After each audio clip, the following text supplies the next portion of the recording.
Actor Leslie Jordan is best known for his memorable roles on Murphy Brown, Boston Legal, and his Emmy-winning performance on Will and Grace. Now he's on stage at New York's Midtown Theater in his one-man show, My Trip Down the Pink Carpet. Take a look. I'm just going to tell y'all something. I am a high school cheerleader stuck in a 55-year-old male body. If you were to cut me open, Hannah Montana would jump out. 2 bits, 4 bits, hey, 6 bits, $1. All for a deal with stand up and holler. Well, he's funny, he's gay, really, that's shocking, and he's here. Hey, Leslie, how are you? Thank you for having me. It's always a pleasure. You call yourself the gayest man that I know. What's so gay about you? I just sort of fell out of the womb and landed in my mother's high heels, and I've been on the prance ever since. You know, with all due disrespect to the Christian right, there's no choice here. So. Yeah.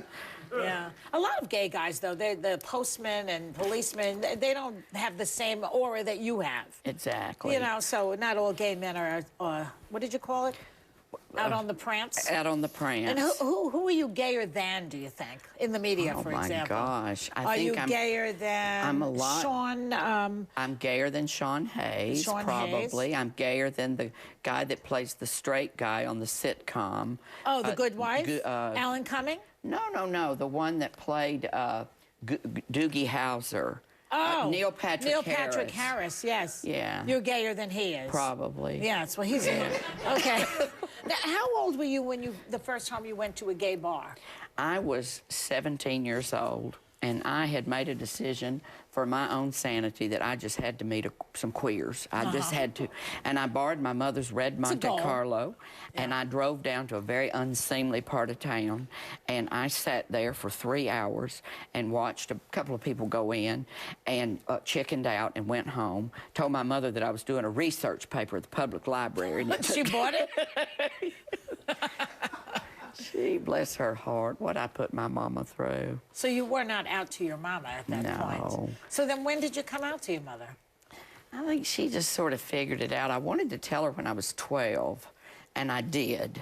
Yeah. And she, you know, she did the best she could with the light she had to see with, as my spiritual advisor told me. Oh, that's so sweet of you to put it that way. And she took me to a lot of, you know, psychiatrists and this and that, but...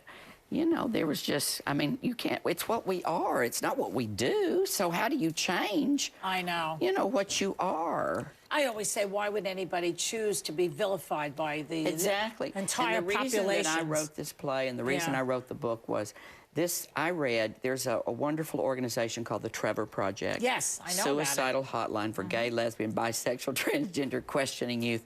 When they plugged in 11 years ago, they got almost 15,000 calls from young men and women thinking of suicide, and the majority of the calls came from the Bible Belt.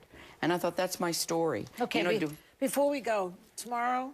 Oh, yesterday was your birthday. Yes, yesterday. Bless your heart. I wanted you to have a lovely... You're so sweet, and it's red velvet, which was my grandmother, Mary Lucille's best recipe. Well, happy birthday, and thanks for stopping by, Leslie. You're so sweet. And we'll be back in a minute.